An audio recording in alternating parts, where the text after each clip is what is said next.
Uvalde, one of the first responders on scene, is speaking about the problems he experienced trying to save lives. As you know, 19 children and 2 teachers died.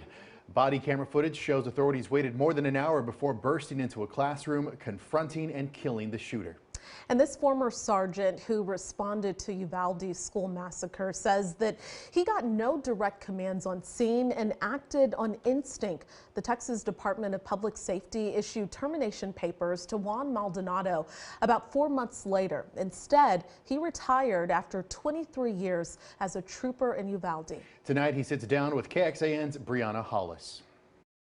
DPS is in the people. Juan Maldonado, a former sergeant and public information officer, one of the first to respond to Robb Elementary on May 24th. Being told that I'm suffering from PTSD, something that I thought it only happened in the military. I want to give you the opportunity to talk about your role that day from your perspective.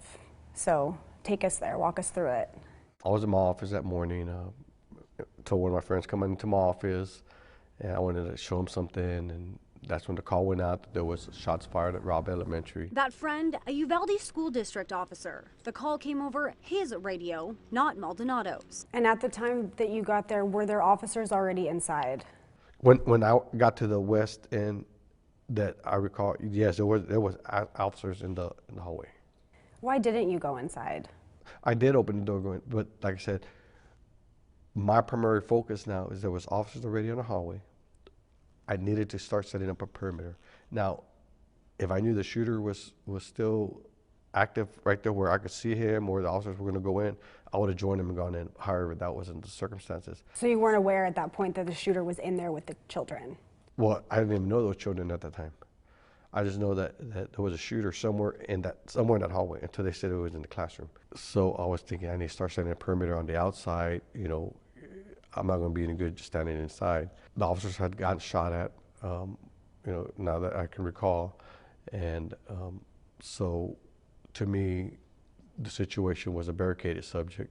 If Uvalde CISD Chief Pete Arredondo, the incident commander, had called this an active shooter versus a barricaded subject, policy would have required officers to enter the classroom and stop the shooter immediately. Took some keys into the hallway to see if there was a master key, because I took it from one of the officers. There's a master key somewhere on them, so I took it in there.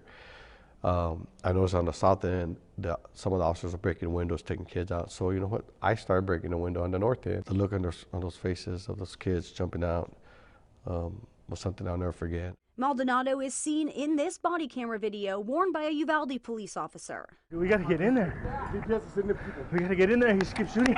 And to me, that was me telling them, you know, like I thought it was a barricaded subject. So, you know, DPS is en route. We're going to, you know, come in. We're bringing the cavalry to come help. What was your role as a DPS sergeant at that scene? I was never given a specific role. My role that I took upon myself was to save as many kids as I could. He says it wasn't clear to him who was in charge, and he didn't get direct orders on scene. Why did DPS fire you, move to terminate you? Well, first of all, I was shocked that they even went that route to suspend me or terminate me.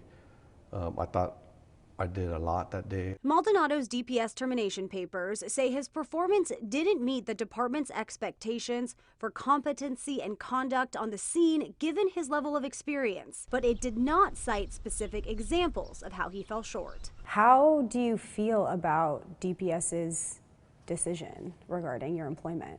I feel like I did everything I could to the best of my ability, and I felt my training, you know, what my mind was telling me to do that day, I did. Brianna Hollis, KXAN News. And the entire Uvalde Consolidated ISD police force was suspended back in October following protests from parents. Now this after an ex-DPS trooper being investigated for the school shooting response was hired onto the district police force. At least 7 officers have been referred for investigation to DPS's Inspector General over how the department responded.